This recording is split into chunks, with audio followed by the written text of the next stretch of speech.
add their stories to the Savannah story. And since I'm the one that's creating it, the story I want to tell is that of the Savannah Jewish community. And the two of you certainly have so much to say about it because, unlike me, a newcomer of 28 years, you both grew up here and have family and long standing. So the first thing I want to ask is, before I get to you and your family, because we've already kind of chit-chatted about that, is the fact that you're the first two people who have asked to be interviewed together. So tell me what your relationship is.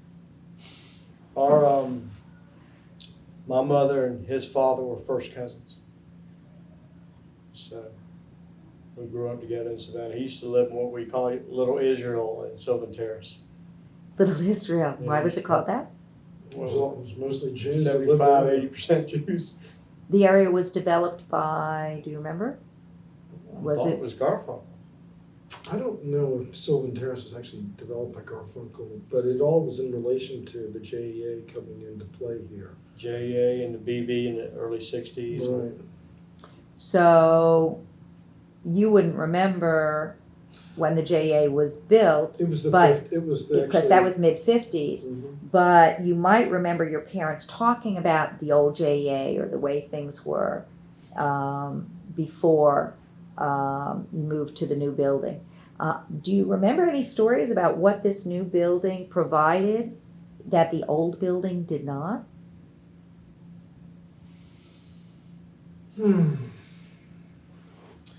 I know that the old building downtown was quite antiquated and was obviously it was torn down and bought for development and never was developed, the lot that it was on.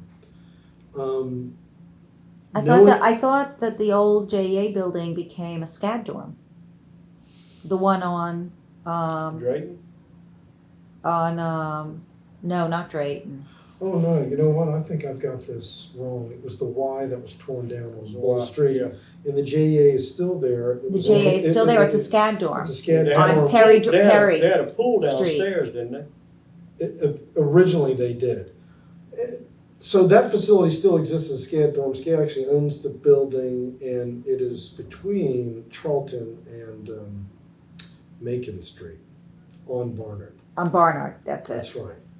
I don't think that they probably had the up-to-date facilities that the JA had. When I was a young man, I walk over here from the neighborhood. The health department here was, it was the forbidden area because if you weren't 18, you couldn't get in. And I guess they had the steam room. I don't know if they had that downtown. They had the sauna. They had Charlie. Charlie. It Mr. was an institution unto himself.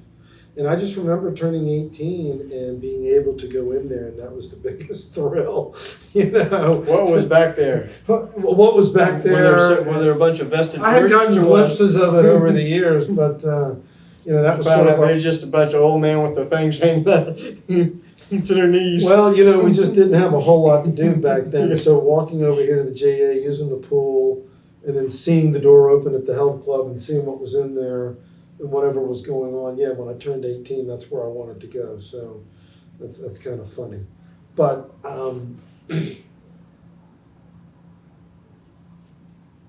I just know that when the JA opened up here in the 50s, several of the neighborhoods here were all built in the early 50s, including Sylvan Terrace, which was probably built late 40s. So the Jews moved south side.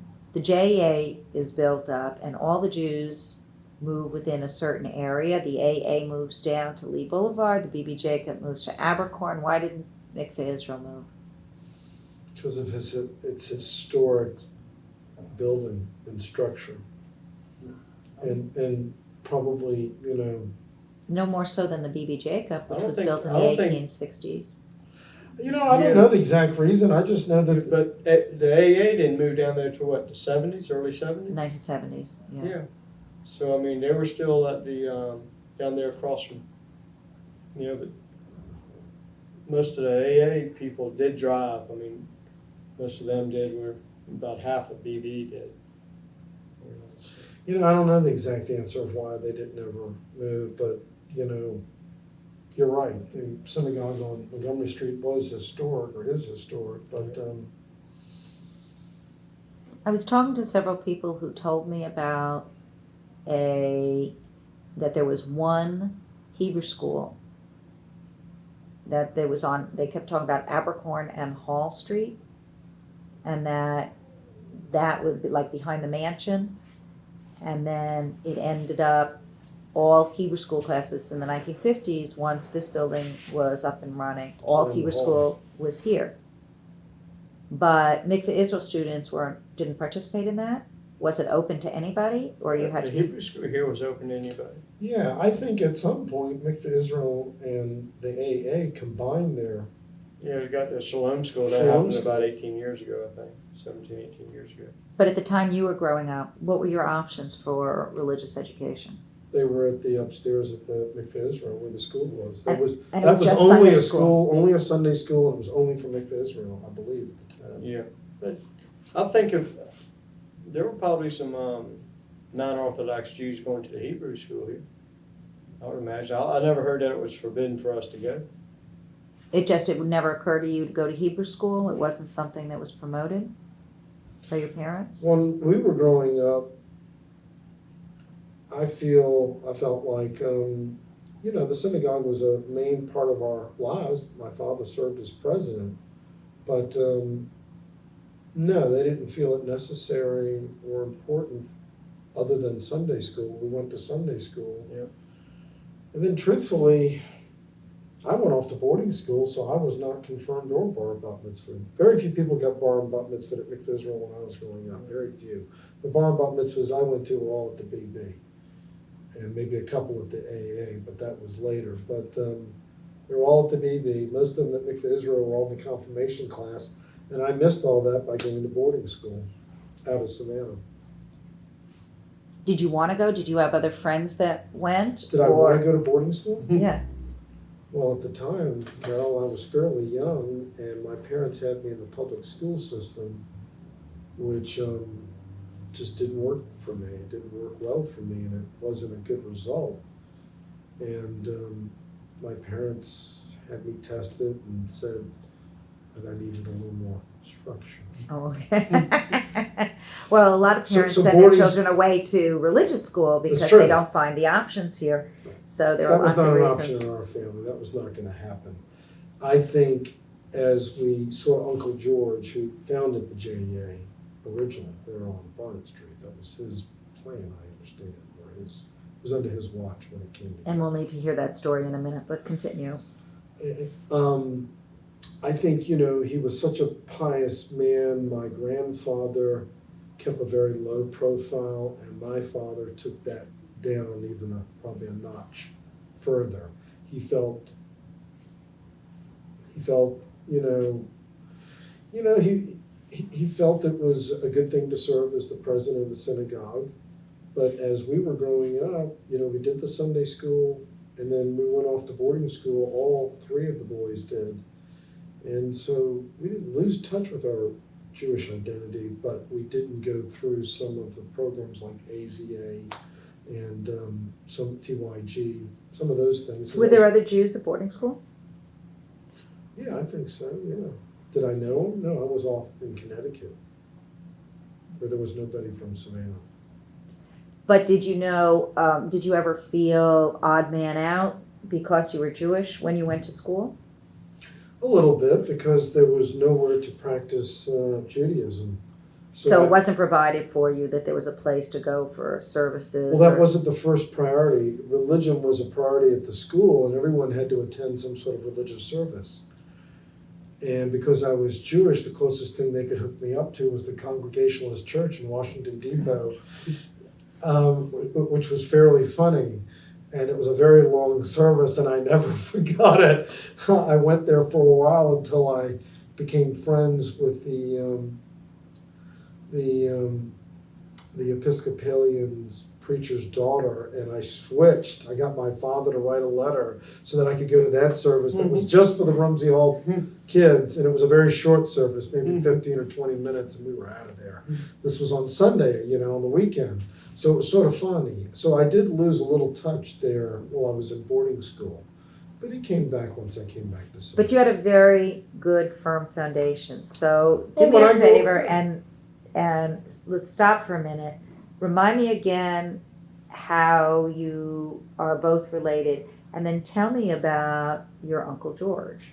Well, we're cousins. So, you know, we saw each other holidays, a lot of different We'd things. go.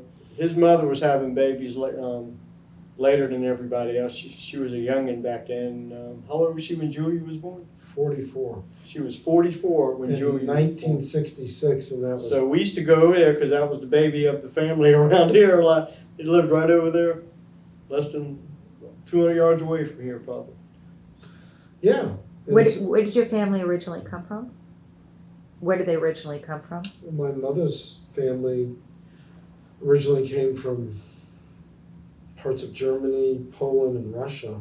And Daddy's family came from Alsace-Lorraine, which went back and forth between Germany and France. That's where my family was from too. So So did Right, your well, that's- families know each other probably way did back when? then, because of the Rooses and Yeah, they're all from Yeah, that area. all from that area. And a lot of them went to Louisiana. Louisiana, Mississippi. So do you have Vicksburg. relatives in Louisiana too?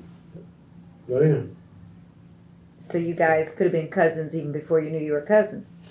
It's Yeah. funny, you know, when they talk about my daddy, and is he from Savannah? The funny part is, the truth is that my daddy is from Savannah, but he was conceived in Savannah.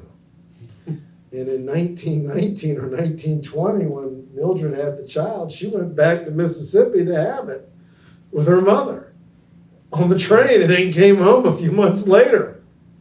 So Daddy was conceived in Savannah, but born in Vicksburg, Mississippi. And then came back as an infant a few months later. Rabbi Solomon, wasn't that his first place he was at? It was Vicksburg. It's just, yeah. Then he went to Memphis and here, I believe. So how are you related to Rabbi Solomon? Great uncle Bubba knows. on Julia's side. George was introduced to Julia Feist, who was Our grandmother's sister. And our Our grandmother. great grandmother's sister. No, my grandmother's sister. Grandmother's sister. Back in Louisiana. Julia Feist was somehow related to Yeah. Mildred's family. And Right. forgive me for not knowing everything exactly. We rely on the cousins, my other cousins for that up in Atlanta. They're the genealogists, and they have all the stuff written down. She's a cantor, you know. Nancy is. Nancy is. Castle. Castleman. Castle. Nancy Castle. Castle. Yeah. And what, a father also was a cantor? No, No. No, there was no one else in the family? the father was a shoe salesman here in Savannah on Broughton Street with Castle Shoes. But he also had a degree in architecture and served in the Navy. And when they closed the shoe business in the late 60s on Broughton Street and moved to Atlanta, he became an architect again. He also did So some. we're jumping around. No, but it's fascinating. And actually, I met her once. When Rabbi She did all three of the bar and bat Bells, mitzvahs. yeah, she came Yeah, into Like town. children. But I didn't We had to understand. book her in advance because she's, you know, in Atlanta, they run 5 or 6 of them through at a time. Yeah. So you had to book her in advance because she would be booked out completely in Atlanta. All right, so grandmother Julia was from Louisiana. No, No. was Julia Feist married George Solomon, and I believe that Mildred and AJ Sr. had something to do with putting They introduced them in Vicksburg. George and Julia. Right. so And how I'm did wondering who it, or is it the other way around? Did George and Julia introduce AJ Sr. to Mildred? I'm gonna have to get this. how did they end up in Savannah? No, I think what it is, if I remember that, your father telling me, they were actually introduced here in Savannah at a wedding in about 19. That's what it was. In the 19. Early George was 1900s. already here. Yeah. He came here in the late 1800s. George Solomon. 1904. And my grandfather was a confirmed bachelor, and I believe it was he and Julia put together introducing Mildred, who was a mezzo-soprano at the time. And when she got here to Savannah and married AJ Sr., she sang in all the churches downtown because she was available for the holidays and was well known as a mezzo-soprano in Savannah. Did she use the stage name? Nope. No. I don't think so. So, I remember going and seeing her, and Mildred and Tina. They used to have a place in Drayton Towers. And this place, the living area wasn't as big as this room right here, but they had that piano. I walked in there one time. Guys, both of them were 77. She was just banging on the piano and singing. I don't know if she'd been drinking or not. Told me I must have been 15, 16. It scared me to death. Yeah, there was always music playing on the phonograph and lots of books and Tina smoking. And Tina was a distant cousin also, Yeah. Schultz, Tina Schultz. And your father told me that there was no question about him going to Sunday school and he had to go to services on Saturday because Uncle George demanded it, and that Julia opened up her house on the Sabbath. We don't think about Reform Jews as being Shomer Shabbat and keeping the Sabbath, but all of the kids would congregate at their house and spend the afternoon learning and conversing, and would stay there for Saturday afternoon. So in some ways, what he was describing really is not much different than what they do at the BB Jacob now, which is All the kids after did. services, the kids hang out at the rabbis' houses and they stay for lunch. Or well, Uncle George was, and I did not know the man, but what I know of, and what I've heard, he was a very special individual. He attracted a lot of people. He and Julia did a lot of weddings in that courtyard there on 44th Street. I talked to Gentiles that know that there were weddings done there by my Uncle George and remember all the weddings and the gatherings and all the things that were going on there. And of course, he also founded Camp Osceola up in North Carolina, which was a Jewish camp for boys. There were non-Jews there, but it was a very strong Jewish camp for boys. Camp Osceola near Lake Junaluska, North Carolina. now, growing up, did either one of you go to a camp, or especially a Jewish camp? I didn't go to a Jewish camp. I did not go to a Jewish camp, but I did get very involved in camping, and that all came from Uncle George down to my father, down to me, not my father's father. And the camping doesn't come from Boy Scouts or anything else. It comes Uncle from your family. George believed in camping and turning men into, boys into men and showing them leadership. And he was so well thought of in this community in Savannah that there were a number of non-Jewish boys that went to Camp Osceola, and they were just brought into the whole system. It was somewhat religious camp. It was only boys. The only girls there were Aunt Julia, and then occasionally Valerie would come and stay in the big house, Daddy's sister, Valerie. He planted a lot of the trees too. He was involved in the early 1900s in planting trees downtown and making sure he was very involved with the city of Savannah and working with the city of Savannah. One thing that was kind of off the subject, he was the first Jew to play at Savannah Golf Club. And he came in second in the club championship. And if you go down to the temple in one of the cases in the museum, you see his cup he won for second place. Were Jews allowed at the golf Not in a club? golf club at that time. He was the first one to play. How did he get in? I do not know. Uncle George was this guy that was, when you read the obit, the synagogue was filled to capacity, spilled out onto the steps and out onto Bull Street and into the square. There were so many people. This is the man that founded the charity hospital downtown for blacks in the 40s. No, that's In the 40s. And I remember my dad explaining to me about his father kind of distancing himself from Uncle George because in the 40s, today we would think nothing about what Uncle George did, but in the 40s, lucky he didn't get strung up. In the Southern culture with the mentality that was going around out there. in the 40s to come up with a hospital just for blacks, that was completely unheard of. Also, if you remember, Martin Luther King Day a couple of years ago, we had the speaker, said that Uncle George gave a speech to the Black Baptist Church on the corner of Martin Luther King, I think it's Henry Street, back in 1918 or whatever, telling these gentlemen what they need to do to get jobs and how to get jobs, and so. One of the things that has threaded through many of the conversations I've had with people is that there is something about Jewish ethics that teaches us to treat people equally, and that even in the South, when people had nannies or they had servants or they had that, in most of the people that I've talked to, they were treated with respect as if they were members of the family. Is that your experience?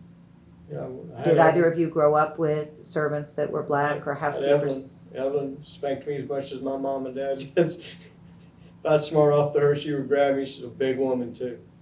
And she was part of the family. She sat when my mother passed away. She sat in the front row with us. And she was special. She could cook and she cleaned. And my parents were out of town, she'd stay there. And my mother paid for 2 of her daughters' college. She felt like it was necessary. So. Very interesting. Growing up, yes, my father expected my mother to come down to the store, although years later I think he regretted that because he made her a buyer, and Kelly could not stay within the budget.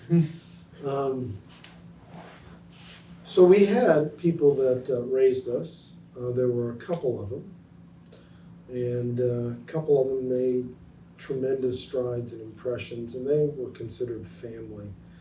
I didn't think about it in terms of black and white with them. They were completely in charge. She'd make you go out and get your own switch. And if you got one too small, then she was going to go out and get one twice the size of what you thought could work. And, they had full permission to discipline us, to beat us within an inch of our lives, because we certainly deserved it, for sure. And, your father would walk in and you'd look at him and he'd look back at her, because she was in charge. And when you went on a trip, she either came with you, or if you went on, or your parents went on a trip, she stayed in the house and ran everything. And when she came back off the trip, now come the presents. It'd be a present for all 4 of the children, and for mom and dad, and then one for the lady that worked in the house, because she was like family. And there were a couple of them that were very close to us. Verdi Hepburn, and then Maddie Fisher, and these girls ruled the roost. And it was awe-inspiring. And to this day, I realize my children think I'm old-fashioned as I was bringing them up, but I never forgot the lessons I learned from these women, about how not to talk back, or what to do, right from wrong, and where the boundaries were. Yeah, it's funny. I remember when I must have been 9 years old, and I came in, I was all dirty and nasty, and Evelyn told me to go take a bath, get ready and do my homework or something. And I smarted off to her. She grabbed me by the arm, hit my butt like that, go boy, like that. Well, my father coming home later that afternoon, he said, "You upset Evelyn." I said, "I'm sorry, what did I do?" He said, you made her slap your butt. And then my dad beat the hell out of me, so. Double reinforcement. Yeah. I learned a valuable lesson. You're in real estate, and when we first started, you both reacted to the picture behind you. You want to tell me something about that picture? Well, I know the front entrance so well, and the way the brick is done, it's recognizable and instantly recognizable. My father having the business downtown at Harris and Bull, I would walk over to the Crystal, and get the hamburgers in a brown paper bag with the french fries, staining it all the way through, and then hauling them back over to Lady Jane and trying not to eat, all of them before I got there. They were supposed to split 2 hamburgers and french fries with my dad. And I just remember that. It was a big thrill. I've spoken to a lot of people whose relatives, especially in the 20s and 30s, they were merchants, mercantile. They mostly were in food services or tailors. So it's interesting that you talk about that the family grocery store and tobacconist that we're looking at became the Crystal Beer Parlor. What was food like growing up Jewish in Savannah? Were you restricted at all, being from Reformed families? At the JA I was. At the JA we were, at my friend's house that were Orthodox we were, but not at our home. No. My dad used to say if he didn't eat him, he was going to eat it. So. Yeah. My father also was, did not keep kosher and had no interest in doing so. I'll send you that advertisement for Rosenthal. And it says pork on there, so. Oh, does it? Well, I got the impression that the grocery stores were for the populace and that they supplied, even if they themselves kept kosher, that they supplied whatever it is that the public wanted. Would somebody who was African American be able to go into family stores? So with Lady Jane, so we're talking about before integration and the Civil Rights Act in the 60s, but before schools were integrated, certainly in the 70s. Did they have black clientele or just black workers? It's a good question. As I grew up, the blacks that worked for my father and grandfather worked in delivery, worked in receiving, worked in the back, not on the floor.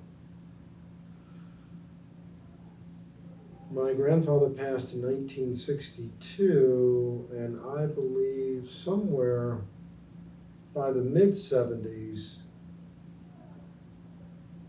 maybe early to mid-70s, my father made the decision to take somebody out of the back and put them on the floor. And that was a very big decision in the early 70s or mid-70s. We had black clients and people that shopped with us, but we had never had somebody out on the floor. And I remember that being a very difficult decision for him because he certainly, let me know in no uncertain terms, his father would have never allowed it. His father was very Southern. And just was very old-fashioned, 32nd degree Mason. He was very accepted locally with a lot of Gentile friends and Jewish friends, my grandfather, and just was fairly, This issue of acceptance has come up before, and I'm actually Well, I think it's surprised. from his upbringing, his whole upbringing. I mean, he literally raised his whole family because it was only up to him. He had several brothers and sisters, but he had to take care of everybody at a very young age and had to stop school and support everybody. And, he was a self-made man, so maybe he did not have some of the refinements or education that some people had. And he was very simple-minded with certain things, but very well respected. As a Jew in the 40s, when we were in the middle of rationing and in World War II, they had my grandfather the head of the rationing board because they trusted him. He was the most trustworthy. Can you imagine going around town and rationing people on what you can have and what you can't have and what you can use and what you can't use? Because he was ahead of that. Because everywhere in America during that war, they had to ration bread, steel, all kinds of things. Do you know who gave him the appointment? Was that His city or Irish municipal? friends down in the city. He was very close to the Irish community. And he was the internal auditor for the city of Savannah. My grandfather didn't have a college degree, didn't have the first thing about accounting. But I think it had everything to do with the fact that, and they created that position for him because they trusted him. They just simply trusted, all right, let's get him because we trust him to not take it or whatever, or mismanaging. We weren't good in labor or growing food as a farmer, but we knew what credit and debits were. So And I think that, yeah, they AJ Senior, who wore a white suit and a white bow tie and walked with Eddie Abrams from 44th Street to Broughton Street every day, was just sort of a true Southern gentleman and just well respected in the community. So, you know, from all that era, the blacks, in his mind, I believe, African Americans had their place in society. And even as I grew up in the early 60s, you know, I didn't think about the black and white. We knew everyone had their place. You know, the people that worked for us that were black, they were like family. I mean, I didn't think twice about them hugging, you know, anything. You know, they were just part of our family.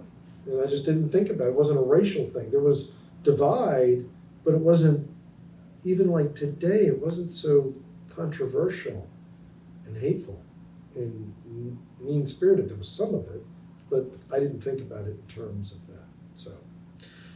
So to answer your question, to get back to Lady Jane, my father brought one of the clerks out from the receiving room and put her on the floor. And I can tell you the other women, salesmen, on the floor, a couple of them were just in shock. I think one of them quit. Was he afraid of repercussions from Ku Klux Klan? No, Or I think community at that members? time, I think at that time, when that happened in the 70s, they were non-significant, and nor was there a white supremacist significance in Savannah. I don't think anything was about that. I think it was a business decision, a coming of time decision. My father just decided to do the right thing. And I'm going to tell you something. That woman, Teresa Johnson, who was at his funeral a few months ago, several of those black ladies that worked for him came to the funeral. And they were the first ones that got jobs. And they never forgot those jobs they got from my father. They never forgot the chance they were given. And Teresa Johnson turned out to be one of the biggest salesmen on the floor. She had a huge following, both black and white, but a big black following.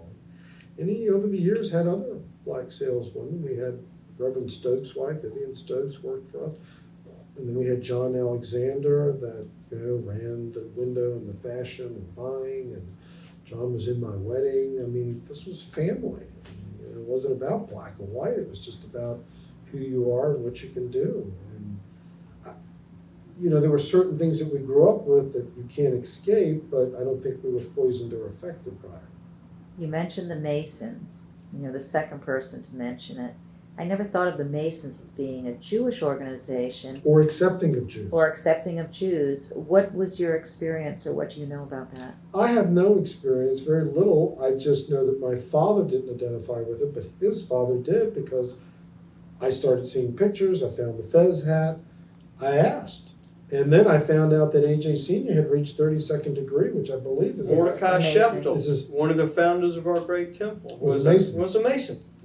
So I think there were a lot more Jews in coming from Europe to America.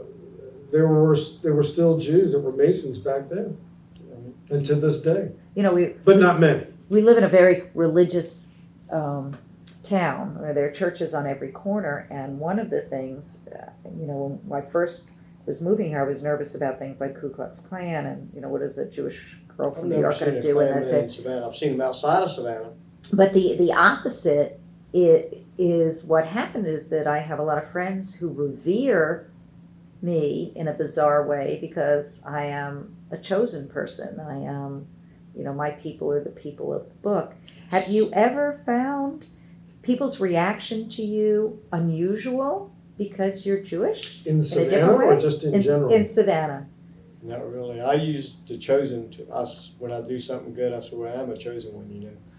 So I mean, I don't think I've seen it as much in Savannah. I have seen a lot of that outside of Savannah. Being a salesman most of my life, I've interacted with a lot of different people. And it always amazes me as I find people how some of them have never met a Jew. They've never met a Jew. And they have a whole concept of Judaism, and it's, you know, some of it's close to reality and some of it's not. But very interesting to meet people who had never met a Jewish person. Has it ever been uncomfortable? Has it ever been bordering on anti-Semitism?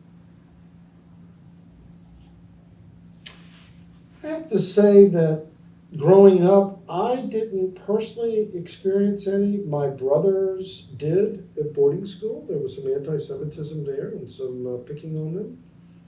But they would have picked on them. Would they have picked on them anyway if they were real short or real tall? Or No, real it was thin? anti-Semitism. It was absolutely directed toward their religion in their life. It doesn't matter. A little bit, but it was boarding school, and I think it was stupid kids doing stupid things. Now, when I was a business owner here in Savannah, I had a very well-known business that did a lot of advertising, and I dealt with a lot of different people. And I remember once we received a hate mail from somebody, which we turned over from the Anti-Defamation League. But it was totally directed toward our religion. It was somebody that owed us money, and it was just a very nasty, nasty thing. But that was the only incident I had ever experienced in a negative way. I don't think Savannah's a racist city at all. I don't There's either. some racists here, Yeah. like anywhere. But The it's just city's been idiots. too accepting of the Jewish community from the beginning because we've been here since the beginning. So we've sort of assimilated into the society, and Savannah was somewhat fairly assimilated as it was, even though at the turn of the century, everyone lived in a particular area. The Jews lived in an area, the Irish lived in an area, blacks lived in an area. But the Jews lived in an area because of where the synagogue was. Well, downtown at that Downtown time. at one Right. time. That's Right. right. But as Not everybody had cars either, so you had That's to true. walk to get. So it's like. well, it's walking to amazing how the synagogue. population, the density downtown is a lot less now than it used to be. There's a lot more dense downtown. But wouldn't you say that downtown Savannah's a lot safer now than it was 30 years ago? With all the people down there. Yeah, I think it is a lot safer. I think that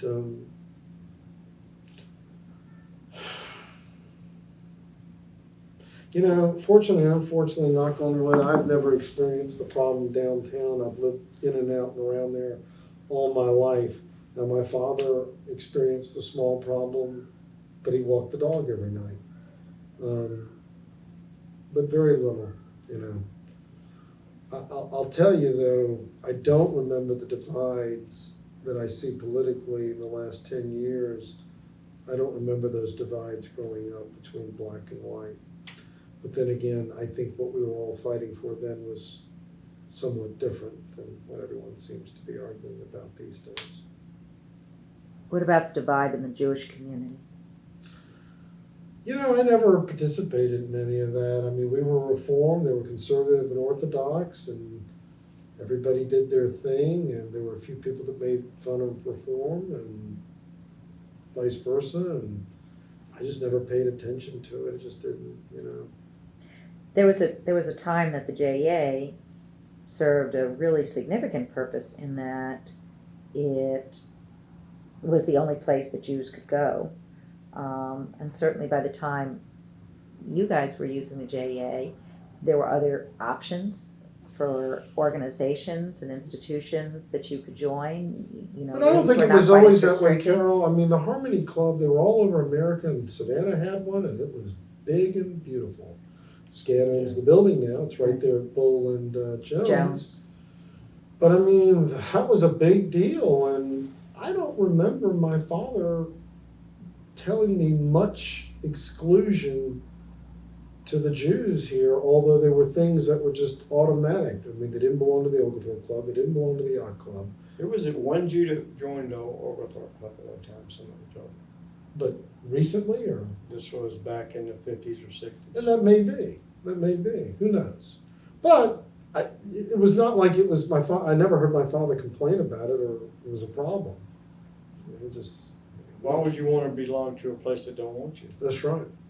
W.C. Fields said that when he was turned down to join a country club in L.A. and he said, well, I would never want to be a member of a place that would have me as a member anyway.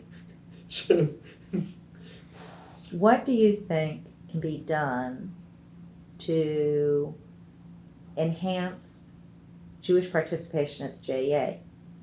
And please, would you start by telling me how it is you heard that your Uncle George was significant in getting the JA built?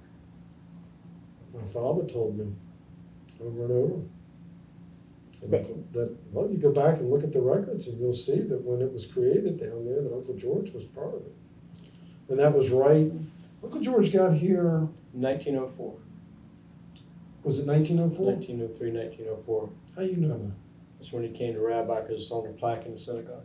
You've been there hanging out, you've been memorizing that Yeah, I thing. have been. See, now you're making me feel bad because I haven't been that's hanging fine. out. You need to come and hang out. I'm going to Thank put you you, on I the board appreciate next year. You'll it. be there every Gosh, day. don't do that. I have enough boards I serve on now. But then, But you know, Uncle as JEA, Jewish Educational Alliance, how many other JCCs are named JEA? And I don't think hardly that any. was Rabbi Solomon putting that in there because we need a place for the kids to learn.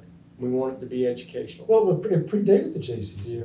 It simply predated it. Uncle George studied under Mendes, the founder of the Reform movement, and they recruited him to come here. And this city just they didn't know what to do with him because he was so far ahead of his time. And he grew up in Ireland. He's from Ireland. He came to America through the potato famine, shipped over here as an orphan. You You don't notice? hear about Jews coming from Ireland. Jew came here as an orphan and ended up in seminary and then studying under Rabbi Mendes under the Reform movement, the way I understand it. And You didn't know that? came here and just set this town on its head. They didn't know how to deal with this young upstart because he was a young man when he came here, but very smart, all very, a lot of self-taught, just this really accomplished individual. And I know he was accomplished not only what he did as a rabbi, but the effect that he had on my father and turning him on to the woods and turning him on to survival. And my father worked at Camp Osceola right up into the number 2 position. He was the camp secretary right under the director. Uncle George was the director. My daddy went around and showed the film and recruited and got them all to come. And then Pearl Harbor happened. World War II, Jack Rowers and my daddy are standing in a park downtown, and they both look at each other and said, if we don't go sign up right now, we're going to get drafted. So they both went down and signed up and volunteered and went out west and trained with wooden guns because they didn't have real guns at that point to train. They were adding so many people to the Army. And so to get back to Uncle George and Osceola, the camp in North Carolina, Daddy went off to war in 42, 43. Uncle George died in 44. And I guess Aunt Julia tried to run the camp that year, didn't do so well, and sold it the next year. And my father was heartbroken because... Is the camp still there in any form? Well, he was going to run the camp. That was what he was going to do. That was going to be his profession. That's what he wanted to do. And that was all yanked out from under him. I think elements of it are there, but I don't think wholesale, the whole thing is still there. It's probably been broken up. It's been gone since the 40s, so we really lost track of it. Yeah. We knew it was by Lake Junaluska. Daddy had some photos and whatnot, lots of stories. The castles have stories because Valerie went there. But I wonder though, just to interrupt, I would like to know what Savannah liked between 1940 and 1945 during World War II. So everything that was going on with the Holocaust. Well, everybody. Well, I don't think America understood the Holocaust. I did a program. I did a program a couple of years ago where I did World War II vets from this area, and basically it's Frank Katz. He is, the Savannah Post 320, and the men that and women. There was one woman, one of the Russian women, that I interviewed for the World War II project. They just said that even those that went overseas, that they totally were not prepared for what they were going to find there. And a lot of the boys talked about it very little. He was over there for about 3 years. And then the people I've spoken to since, where I always ask, what did you know about what was going on in Europe? even people who worked in newspaper, nothing. They just, It was And then- limited information. there were very little, and the few people that got into the country and that settled here in Savannah, they either never talked about it, or in the case of one woman, she says, oh yeah, we had one of those little boys in our class and we made fun of him. Because kids tend to be Yeah, cruel, and I just don't okay. think that kids understood. My dad actually landed in France right before D-Day. He said he was there before. He was an engineer. He helped prepare a couple of the landing sites for the gliders that went in there undercover. And that's what he told me. And he said after that he worked at Le Havre, France, preparing the port and repairing it. He said that's the only reason he did get shipped off to the Pacific. And he was glad of that, because he got married, and my oldest brother was born, I think, 43, and I think my dad was gone for over 2 years. Yeah, I didn't ask you guys because you're so young, but Back then, you didn't go for a year. You went You till the went- job was done. you went till it was gone, Yeah. when you were done. And then I asked about that, and people don't seem to know anything about World War II. Well, his And mother's then- brother, his uncle, was killed and was In buried France. over there In France. in the Rhone. What was his name? Sanford Mark Cohen. And he was, Is it the one, He- there's a picture? Is there a Was your mother's picture? maiden name Cohen? What was her maiden name? did I say Sanford Mark Cohen? Yeah. Excuse me, Sanford Mark Stein. Stein. Her maiden name was Stein.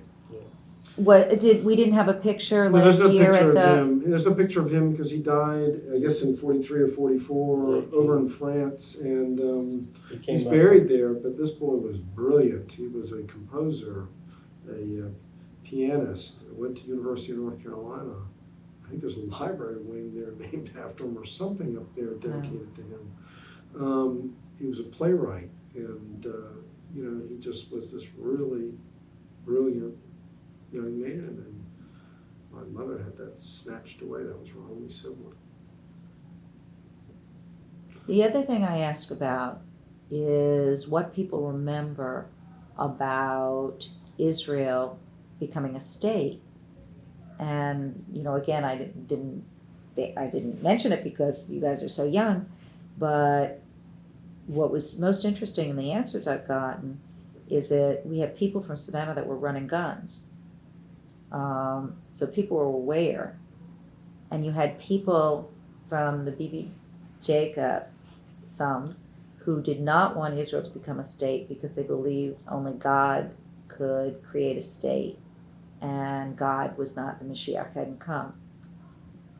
And then you had people at Mikveh Israel who vehemently opposed statehood because they believed that we were in America and that it would in some way impinge our position that we had worked so hard to Did they achieve. know about the Holocaust and what happened?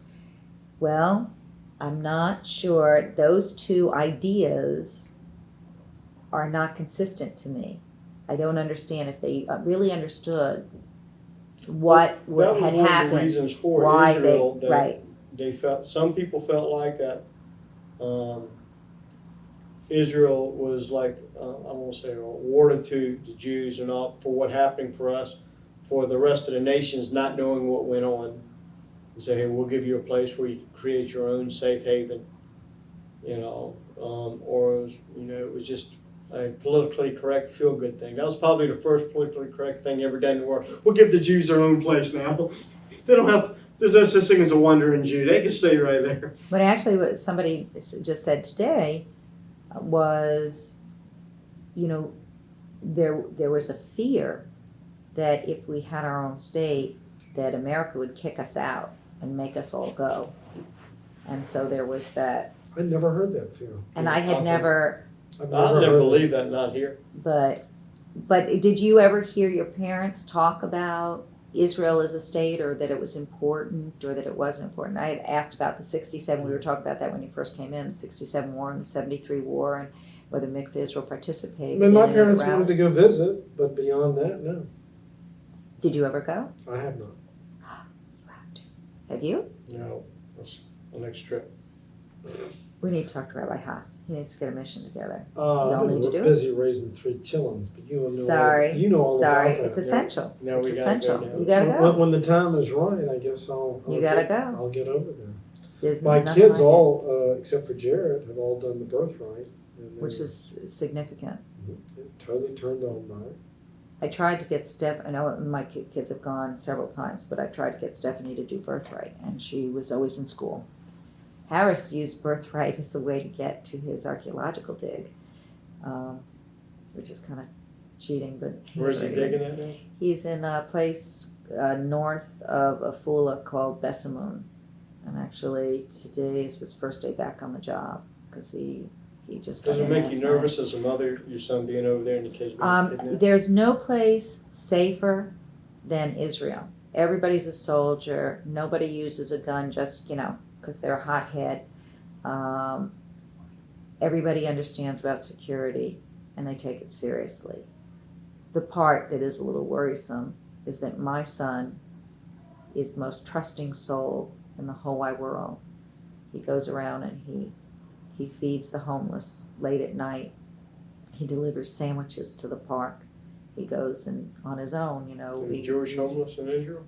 No, this is when he's in Boston or Yeah. Washington or wherever it is that he happens to be Seriously, living. I don't know. And so, I know there's and poor yes, there, but most of them there are taken care of. but there are definitely poor people everywhere. But but he, he runs around city streets and never thinks that somebody could harm him. And I know, and he probably never should have told me, but one day he decided to hitchhike, up to the north because the buses weren't running, and he wanted to go see where. And he just doesn't understand. You told me this the other day that he couldn't get a bus back. He couldn't get a bus back, and so he just hitched, and he was up by the Lebanese border, and Nervous. yeah. Makes But you nervous. Does he speak said, Hebrew? not well. He really should because he goes there all the time. But he works with people that are French and German, so he has to be able to communicate in French and German. And he's never been very good at language. Interesting to do archaeological So try and get a job, but it's not going to pay him anything. That's but what mom and dad is there. But anyway. Is that your Is there philosophy, anything? Bob? No.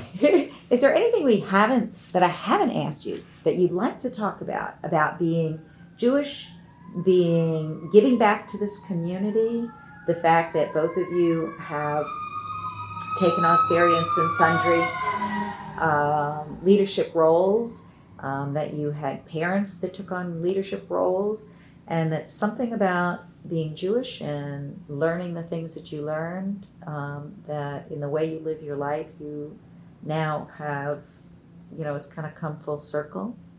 Is there anything we haven't discussed, talked? No, I don't think so. I just think that Savannah, for me personally, has been a great place to grow up. Jewish, be a part of the community. I don't think I've ever felt,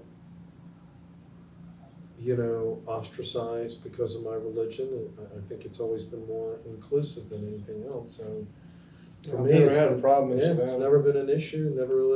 No motivation surrounding that. There's stupid people to say stupid things because they don't know.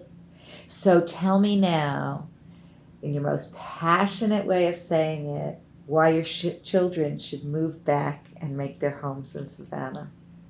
You're not going to get that out of me. Because I'm here. My oldest daughter's in New York, and my wife would like her to move down the hall until she's gray and old. But That's Alexa's, because they like to go out drinking together. I don't think so. But Alexa's in New York City. That's right where she should be. She's in the greatest city on earth, and she has the most opportunity in the world there. And for her profession, that's where she should be. My other two are in college, and they want to live anywhere but here, which is what most kids want to do, and that's fine. For me, this has been very hard, and Carol, you're a mother. This is very hard for you. I mean, we can't live our children's lives, and we can't change them, and we can't, as much as we want to, affect them, but so much. Unfortunately, we're good for a check, and good for a quick, sob story, and then a request for a check right after the sob story. I need tires. Or a mechanical repair, or whatever the case may be. But I think, for me personally, once they've reached a certain age, you're done. You're never done, but you are done. And now, all you can do is say, look, hey, you know right from wrong. You figure it out. Because you got to figure it out and you got to live with it. The girls seem to be somewhat stable. The boy seems to be, on this side of the road, a little bit over here. As soon as he gets Jared's the around, man. Huh? Have you met Jared? yeah, but now He's he's the off, man. now he's off at a new experience, and everybody he's met there.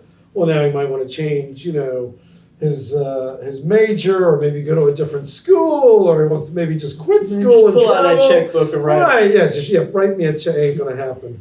But it's okay. You know what? You've done the best you can do. You've taught them right from wrong. We tried to give them a Jewish upbringing, and Jewish identity, and I believe that they have identified with it, and they'll probably, like most, come back more into the fold as they mature and get older, and that's all you can hope for. You're Perfect. good kids. Thank you very much. Thank you.